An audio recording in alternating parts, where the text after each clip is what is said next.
Why were you trying to contact me? You oppose the heretics, those that took the old machines as gods. All kinds of organics fought Sovereign and his Geth allies. Why am I so interesting? You were the most successful. You killed their god. You succeeded where others did not. Your code is superior. Welcome to Superior Code. The name comes from that clip you just heard. Mass Effect is like my favorite video game series, and I want to talk about how Mass Effect would work as a movie or a show. So first of all, Shepard can't be in it, because every Shepard is different, every playthrough is different, and I'm not just talking about picking if Shepard is male or female, but skin color, romances, sexualities, and if your Shepard was full Paragon, full Renegade, or a little bit of both. So there's, no matter what, if Shepard is in a movie or a show, there's going to be people disappointed in what Shepard looks like and how Shepard acts. So they should just do with what the comics and books do. They just mention Shepard very rarely, and they use they or them pronouns to kind of keep it a mystery if Shepard is male or female. So I think that's what an adaptation needs to do. If they do a Mass Effect series, just hardly ever mention Shepard, or don't mention them at all. So this movie or show needs to be an anthology, or just a side story, a canon side story in the events from this series. Like how all the novels, except for one, but all the novels and all the comics are canon in the Mass Effect series. Like even the Andromeda stuff, that's canon. So that is the only way this is gonna work, because if they just do a different version or the same version of the events that take place in the game, like, it'd be pointless. We might as well just play the game, you know? Like, we could just play the game our way, and even if there is a version of characters not having plot armor and they do get killed off, when in the game you can prevent that because you could choose to save everyone, it's still a possibility that we can do ourselves in the game. So it'd be very pointless, other than seeing, like, this is cool to see it as a show or movie, and for people who aren't gamers, it's catering to new fans. But overall, we the fans of this series don't want that. We don't want something catered to just new people. We want it catered to us and showing the love of this series. So unlike The Witcher on Netflix, that's like doing even though it's a video game and it's largely known as a video game, like if it wasn't for the video game, the Witcher series wouldn't be as popular. But it is a book series first, and the Netflix series doesn't mention that. It just says it's based off of the book series. It doesn't mention the games whatsoever. So even it being based off of the books, it's kind of doing the same turn of events that happens in the books, but a lot of stuff is completely different. They kind of change the lore as well, and the rules are different. How, like, fire magic is forbidden, but in the books and the games that's not a thing. So it's just better to have it as a side story or an anthology, something completely different from the original source, and not using the main characters that we know and love. Because when something's a different version of the original source, there's gonna be split audiences of that they are upset about it because they can't separate the fact that it's different from the original source, and like, oh no, that's not the Geralt I know, like that's totally not how he acts, and that's not what's supposed to happen. That's not the right lore, and they can't separate. Like, this is something completely different. It's like recycling the characters and putting them in a different world where the rules are different, and a lot of fans don't like that because they were expecting the same world. Not that that's a bad thing for the creators to do, I'm just saying that's what you risk, is the fans being upset with characters that have a set personality are shown to be completely different in a live action, live drama version. And it's just safer, in my opinion, to just completely ignore the main characters and do a new set of characters and show their story in the same world, and just have the main characters referenced or shown in the background. Something to where it's open for us to not see that they were made different or made the same. Either way, they're just around, but not the main focus of the story. I think that's a good way to keep everyone happy, is just to give us Easter eggs, but show us a new set of characters. Instead of changing a character well loved, just completely make a new character that the way that you were going to change the main character. Just make a new one, and everyone's happy. No one's affected. They either love it or they don't care about it, but there's nothing to hate. So just make old fans feel like a series based off of their video game, their favorite video game, is worth checking out because it has nothing to do with their main characters. And there's nothing to worry about, like, oh, what if they changed my favorite character in a way and it's not the same anymore. And for new fans, they're gonna check it out no matter what.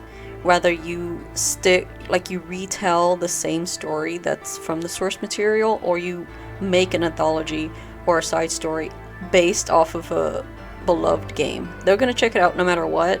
So I just think it's not worth the risk of being canceling a show, like the Cowboy Bebop live action, because people's beloved characters was so different from the source material that they kept comparing the two.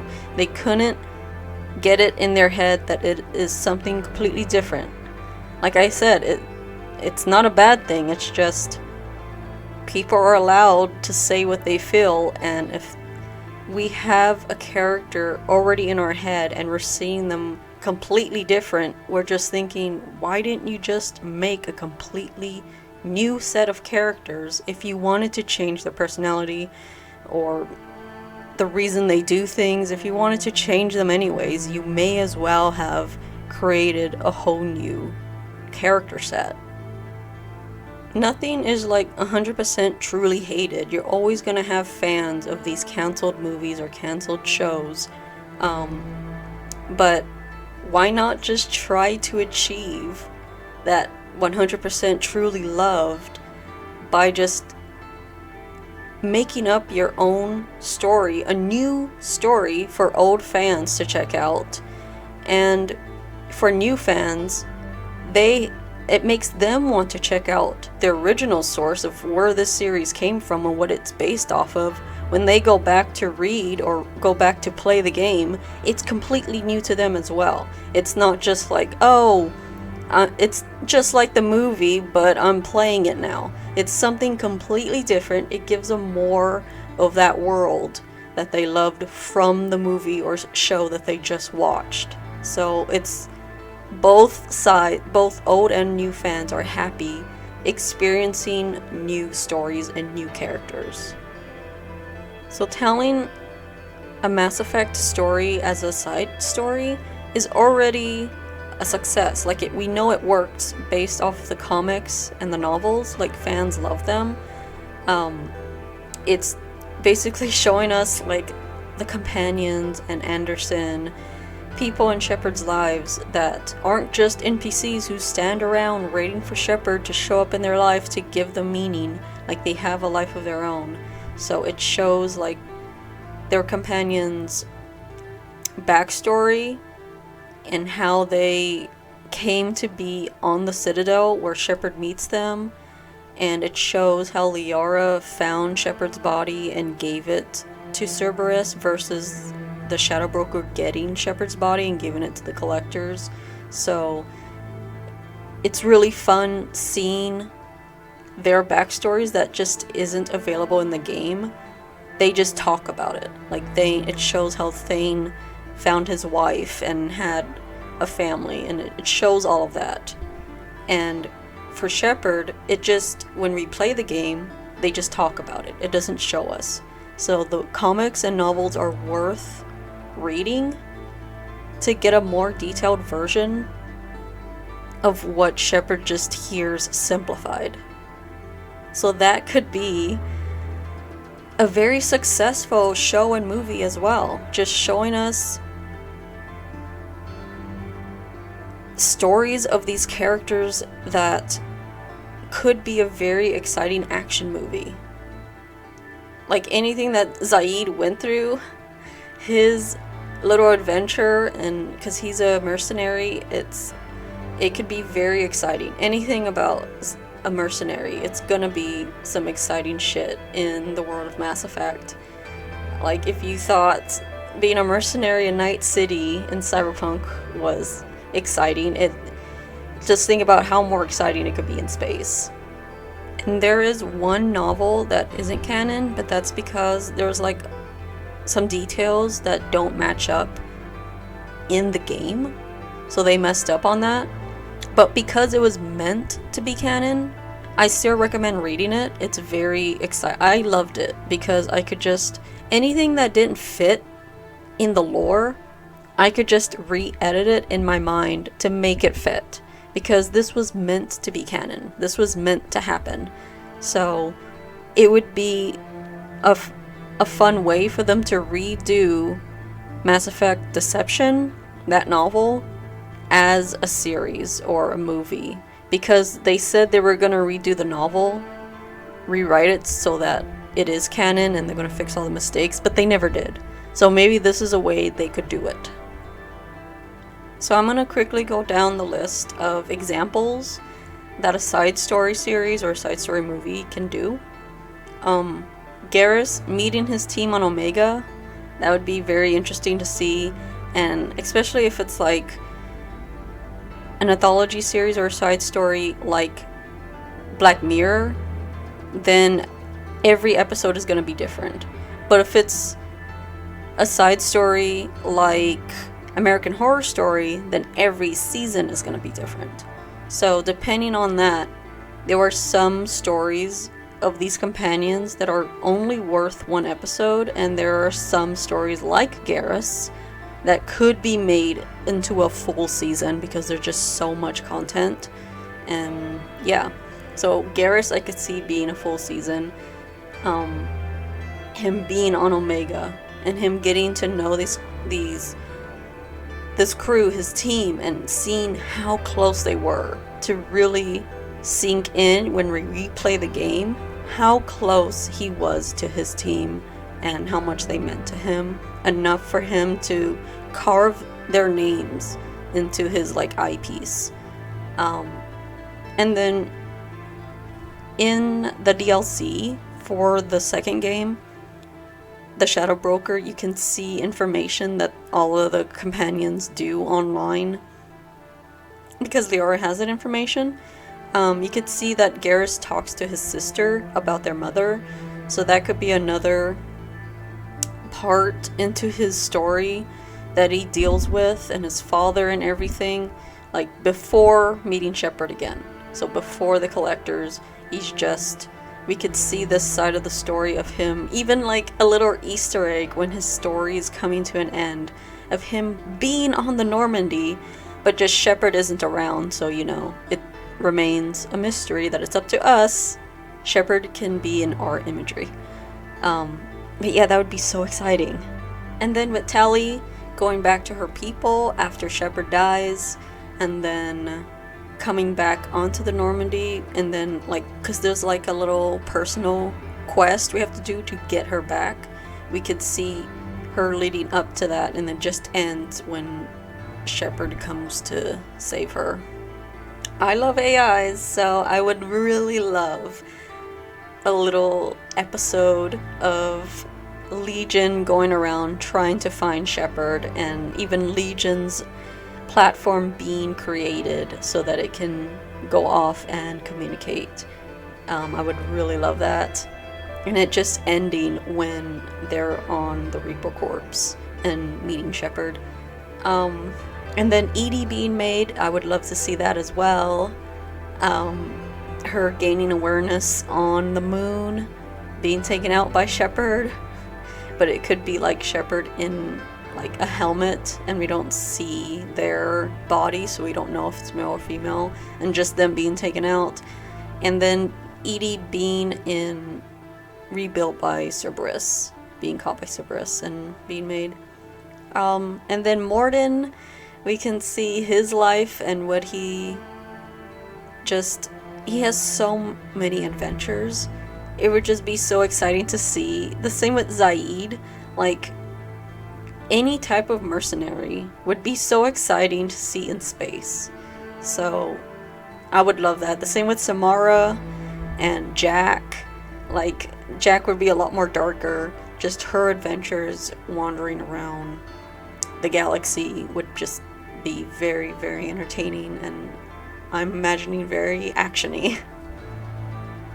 Liara could be shown how she became the information broker and dealing with being the shadow broker and working with Hackett.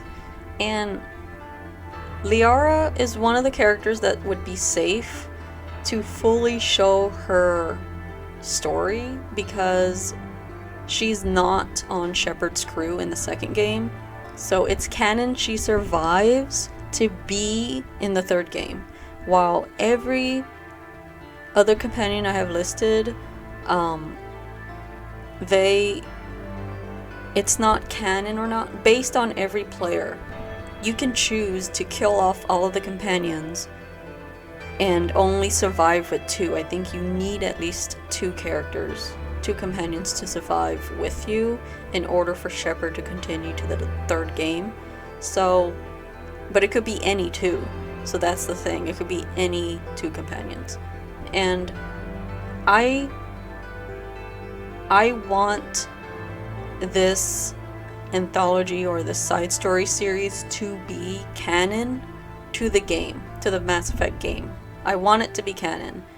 I don't want it to be like the Witcher Netflix series where it's an alternate universe set of characters, and it's not canon to the books, it's not canon to the games, it's canon to its own thing. I want this Mass Effect movie or show to be canon, to be an extra story to the game. So in order for that to be possible, it has to not show companions that could be killed off based on your actions. I'm not gonna include like, oh, what if you never picked up Garrus or picked up Tali or whatever. I think it's just Garrus, like you can choose to never pick him up in the first game and just meet him for the first time in the second. I'm not gonna count that because that's more like lazy speedrunning gamer, and he's so pushed in the player's face to pick up and get this character. He even shows up last minute if you completely missed him to recruit him. Him and Rex are pushed in the player's face like, hey, you should take this character with you. So I'm not gonna add that as like, why would Shepard not want extra help? So I count what's canon and what's not is the confrontation of Rex in the first game. You can choose to kill him or not when he goes up against Shepard. So I think it would be safe to not show Rex at all before he meets Shepard. It should show Rex, like, in his earlier days being a mercenary. That would be amazing. So yeah, him, like with Zaid and Samara and Jack, he would have a very amazing and exciting mercenary life.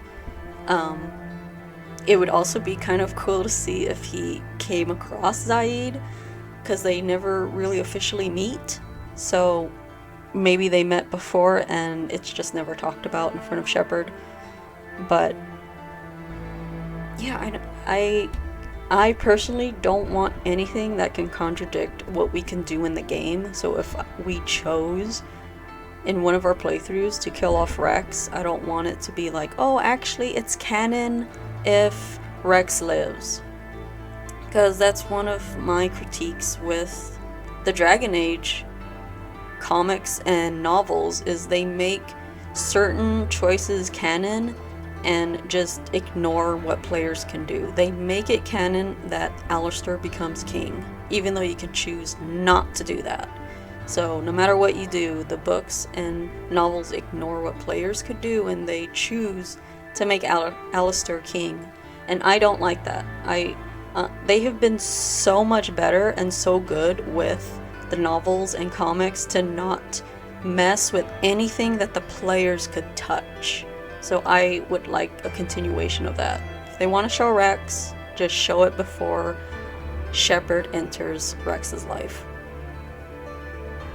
And like I said, with the collectors, any companion in the second game that's on Shepard's ship to be in the suicide mission should not show up, should not have a story in the Reaper War, just so it keeps it open for us that we choose if those characters survive the suicide mission or not. So I would like to see Joker, because what does he do after Shepard dies, and his story, and Dr. Chakras as well. Like, those two are obviously very close. Maybe they stayed in contact somewhat after Shepard dies, and see how she comes in contact with Cerberus and sees it as a way to like get back into space, because she talks about she hates not being on a ship, she loves ships. And even Dr. Michelle, because you can choose if Dr. Chakwas is still alive in your game. In the third game, you can choose which doctor you'd rather have on your ship, and it is so interesting to choose Michelle, because she is like, she has a crush on Garrus. The game doesn't really do anything, but there's a lot of clues that she has a huge crush on Garrus because he saved her in the first game. So it'd be really fun to see her story, like before the third game, before the Reaper War, just to see her keeping tabs on Garrus and everything, because in the second game, when she finds out that Garrus is alive, or at least that Shepard's alive, she writes her a note saying like, oh, is Garrus around? Can you tell him I said hi or whatever? So it's just really cute. I'm interested in her character, even though she's a very, very small character. And then, like with Andromeda as well, I would like to see side stories of characters from Andromeda, because they weren't there before. They were in the Milky Way galaxy, so it would be really cool to see Alec Ryder and Sam in working on the ships, the arcs to go to Andromeda. It would be really exciting to see that be made into a movie or a show, because Alec Ryder being an N7, he's obviously a very fucking badass character, and I really like his character, even though we get so little of him in the game. But reading the novel, I really love his character a lot. Again, with that too, they could just not really mention his children, because you play as one of his twins in the game. So they could just not mention them by name, he could just say the kids or the twins or whatever. We can see Suvi's story, Kello, Gale, Vetra, Cora, PB, Reyes, just everyone who's in Andromeda before they go to Andromeda. I think it would be really, really interesting to see, and maybe they even met some of like the companions in the trilogy. It just so much room for so much fun side story series and movies that could be made for Mass Effect fans, old and new. Now, what I don't want is anything about the First Contact War, because there's just so many human versus alien movies and shows already. It's like, I don't want Mass Effect to be simplified as that from new fans thinking that's what Mass Effect is. And I do agree it would be interesting as a fan, but I just think of it as a series. Like, at least if it has to be made, if it has to be shown, let it not be the first few seasons or episodes of it. Please, let it be one of like the older ones. Like, if they make a whole season and each episode's different, let it be one of the last episodes. If they make it each story is a season long, then let it be at least in season 3. So that's what I would want if they had to make a story about First Contact. And lastly, the last big plus, if they made each season or each episode a different side story, they can stop at any time without being forced to rush for an ending or being forced to be cancelled. So there's never the worry of it being open-ended, or never the worry of like, we gotta hurry and make an ending, or like, oh, we never got to finish that series. So that worry would never be a thing if each season and each episode was its own thing. So now that we have that figured out and why it should be side stories, the next thing that's really important, if I think it's gonna succeed, is it has to be an anime. Not a live action or a live drama. It has to be an anime. Like, the success of Arcane, that anime was a huge success. Everyone loved it. Old and new fans of the League of Legends video game, which I've never played, but I know of it, and people who played that game love this anime. Me being a completely new fan, love this anime. So it's great. And then Cyberpunk Edge Runners anime was a huge success to old and new fans. I am a huge fan of the video game, and I really loved this anime because there were so many Easter eggs of locations from the game that we, the players, can literally go to and walk around in.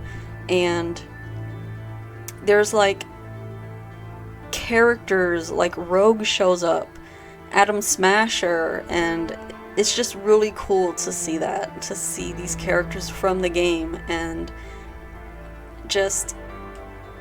it's just so exciting because obviously us who know who Atom Smasher is, we kind of knew what ending was gonna come. We knew what was gonna happen, and it was still very exciting even knowing what was going to happen.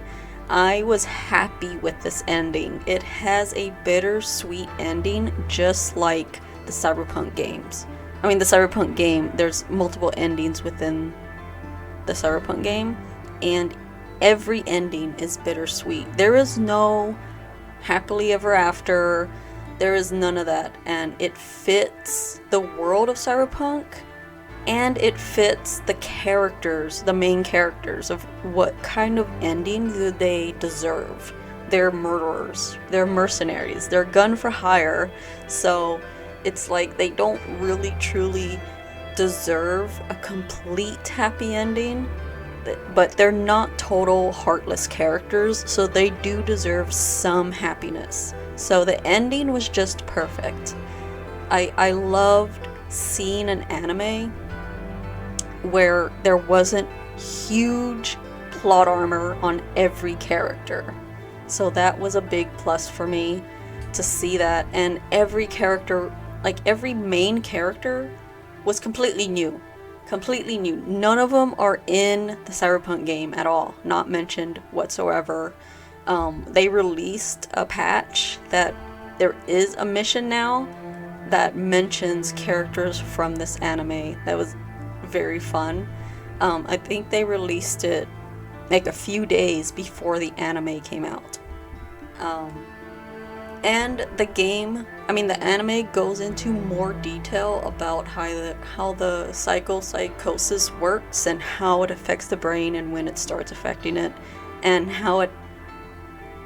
what the individual being infected, how it's hurting them, and what they're seeing through their eyes, versus in the game of Cyberpunk, we don't really get to see that. We go up against these psychos and we have to stop them, and we get to choose if we kill them or we just knock them out.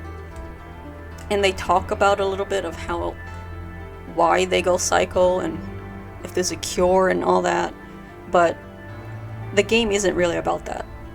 The game is about something else. These are little side quests that we can do to kind of stop these characters going all mayhem on the city. So this anime focuses on that in more detail. So it's new information for game lovers and for new fans. So everyone's happy.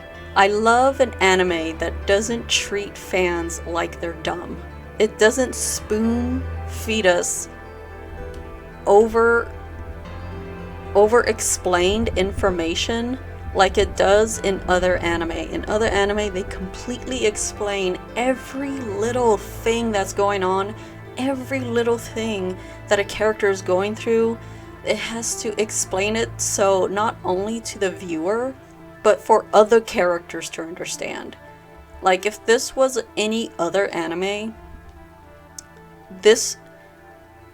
what we were seeing, that David was seeing, it wouldn't just be for us. There would be some fucking character having to explain, oh, Daniel was seeing this or that. Like Rebecca would have went down and told that cowboy character, hey, David is seeing his mother and doing this, and oh, I feel bad for him. Like if there was any other anime, that she would have just been telling the world what David was seeing. But no, she kept it to herself because it was a very vulnerable moment for David, and it's just not right for characters to go around telling other characters their business, it's not their story to tell. And I love finally seeing that in an anime. Like, I don't know why other anime feels the need to have every character know what's going on, because sometimes it's best to leave it up to one character and then just us, the viewer. Hopefully that made sense. If you don't watch anime whatsoever, I'm sorry, that was really boring, but hopefully it made sense.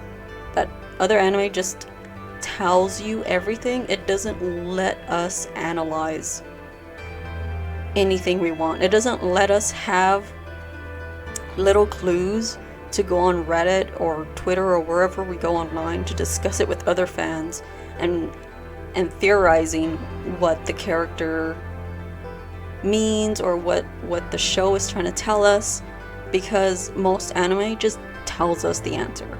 So I like that this anime doesn't. We have to kind of figure it out for ourselves and how the world works. And the big part of it is, if you've played the game, you already know how it works.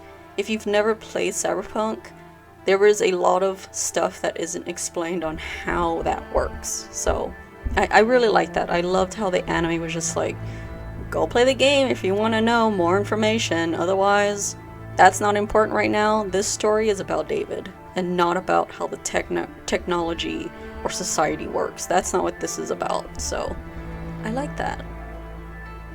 So after I watched it, I just had to make an episode about, like, if Mass Effect did the same thing Cyberpunk did and had like an actual anime studio work on their anime, because there is an anime of Mass Effect that was made, but it doesn't make, like, in the world of Mass Effect, no one wears glasses because you don't need to. It's the future. You could just fix your eyes.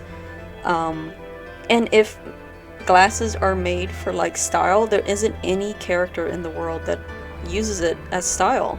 So, but in that animation, there was a character with glasses, and of course it was like the nerdy character. So it's just like, it just seems like they gave him a story. It was James's story. So it shows James's point of view, and James talks to Shepard about what he went through. So it's showing his side story. I still recommend watching it because Liara's in it, and I don't know. If you're a fan of Mass Effect, just watch everything Mass Effect. It's still worth it no matter what. Just to see in more detail what happened. And the dialogue was really weak. You could tell that they kind of rushed it. They just made it just to make it. And I just wish there was a lot more love and a lot more resources used to make that. So if they make a good anime like Cyberpunk, I really, really want that for Mass Effect, and it would be a really good idea to do, because that movie wasn't it. It just didn't feel satisfying whatsoever. It just felt really, really cheap. And I would love it if they did just learn from the Arcane anime and the Cyberpunk anime. Well, I'm mostly going to talk about the Cyberpunk anime because I've also played the game, but with Arcane I haven't, so I have no idea if they use the same locations or the same lore or the same music from the game. But for the Cyberpunk anime, they did. They used the same locations. Every piece of music and background music is from the game.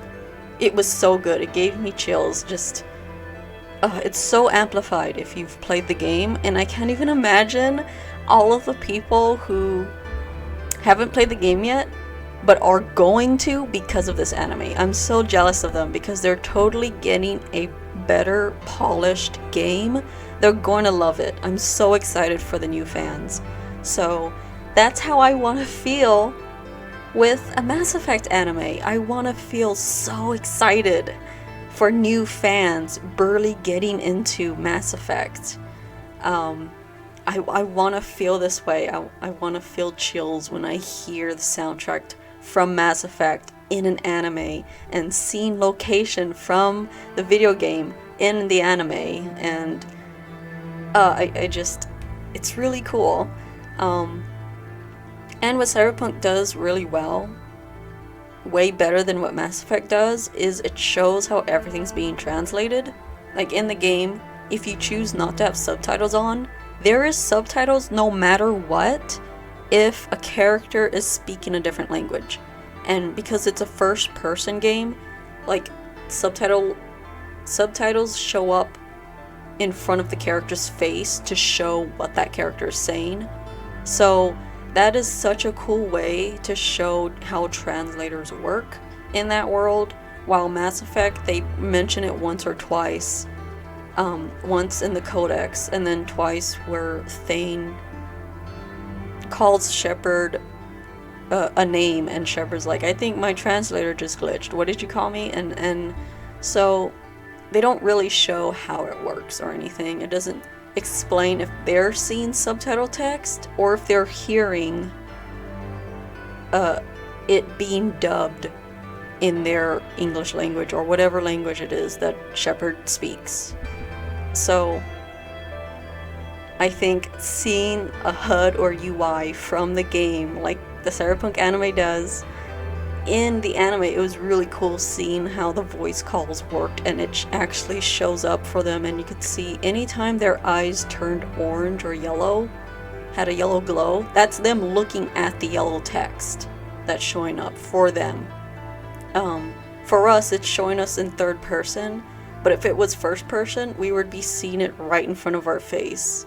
And her hacking is like, she could see the real world, but also see like the hologram text of her hacking into a system. So I really love that. I really, really like that.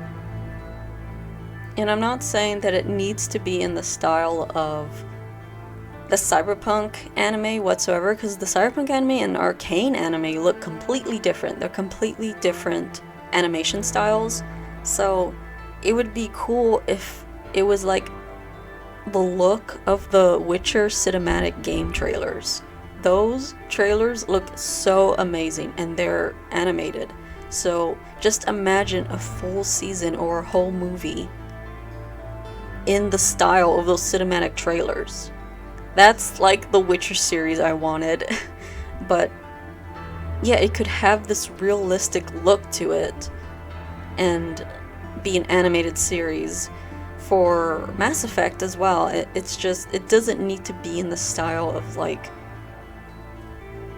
traditional anime or anything, traditional Japanese anime. It could be just really good cinematic graphics. Another thing to note is the Arcane anime and the Cyberpunk Edgerunners anime became popular and hyped because of the fan base alone. Not because some huge famous actor was in it, like how they had to do that to sell the Witcher series. They don't have to do that with anime. Like, yes, there are voice actors who are popular, but that doesn't sell an anime. If you like an anime or you're interested in checking something out, you're gonna watch it no matter what, whether or not a famous voice actor is in it. It's the anime itself that makes it good enough to be hyped about or not. Because there are a lot of shit anime that have famous actors in it. Famous actors aren't a make or break for how successful an anime is. It just isn't. It's just a plus when a successful anime like Attack on Titan is made and there are so much famous voice actors and beloved voice actors in it. It's just a plus. It's not that Attack on Titan was not popular because of the voice actors selling it.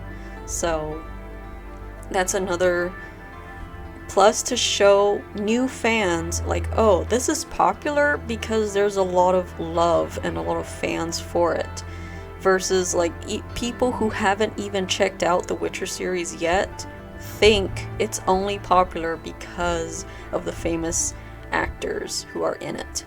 So that's why there's a lot of people that just haven't checked it out yet, worried if something is overhyped or not. So the same with the fans. We're not gonna check out an anime because a famous voice actor is in it. We're gonna check it out because we're either a fan of the manga or a fan of the video game.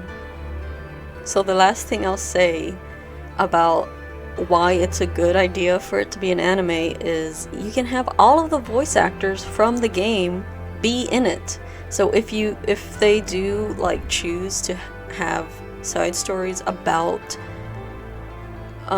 side characters or background characters, they can use the same voice actors from the game instead of like it being live action and having to use, different actors that they just don't sound the same like they do in the game. So it's another reason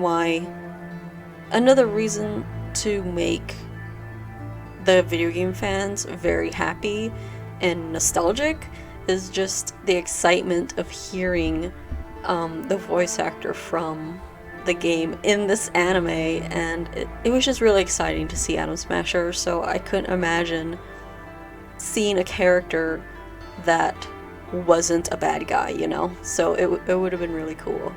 I couldn't even, like, if I was excited to see a villain, like, just imagine how exciting it would be to hear Tali and Garrus and Liara in an anime.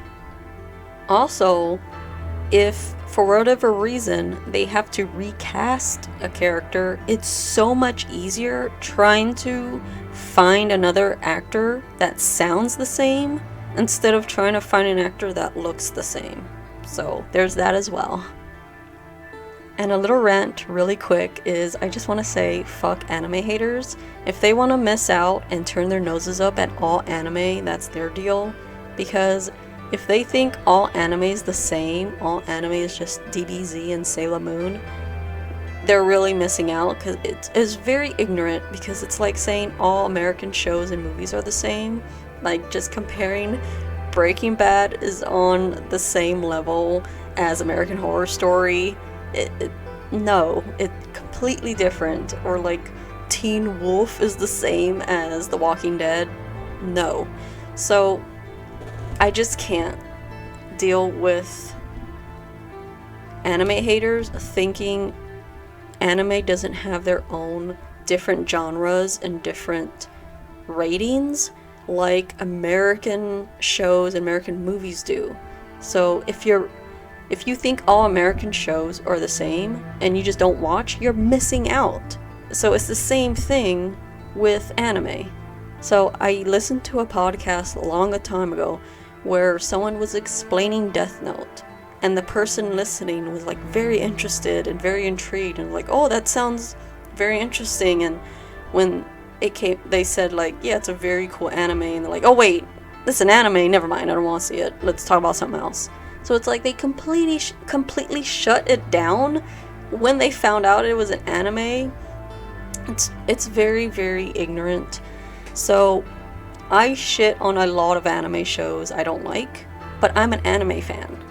So I get no pleasure listening to a non-anime fan shit on the same show I hate, because our reasons for hating this anime aren't the same. I hate it for a completely different reason. They hate it just because it's an anime. They don't need to watch it to know they hate it. I need to watch it to know I hate it. So that's a different topic for not this podcast, but I just felt the need to bring it up just in case people want to argue with me that no, the Mass Effect adaptation shouldn't be an anime. Like, no, I disagree. I think an anime needs to be given a chance to prove that it's the better choice for adaptations, because even non-anime fans have to agree that a lot of live action shows and movies from books, comics, and games are not good. Like, there's a lot of live action shows and movies that just aren't good adaptations. So why not give anime a chance to prove that it could be better? There's no limitations on that, versus a live action or live drama. A lot of money has to be put into it for it to look good realistically. But in animation, it's just a lot easier to just draw it, you know? So that's what I wanted to say is my wish list for what I would like as a Mass Effect show or movie as an anime. And just one little last thing is like, what's like a good title they can call it? Like, I know like Element Zero was a title they were thinking of calling the whole series, but they went with Mass Effect instead. That would be a really cool title, just to call it Element Zero. So if it turns out that they don't want it to be canon to the games and they want it to be like a different alternate universe in the same type of style of Mass Effect, then either way I still want it to be an anime, and maybe Element Zero would be a better title than calling it Mass Effect if it's not Mass Effect. Anyways, thanks for listening.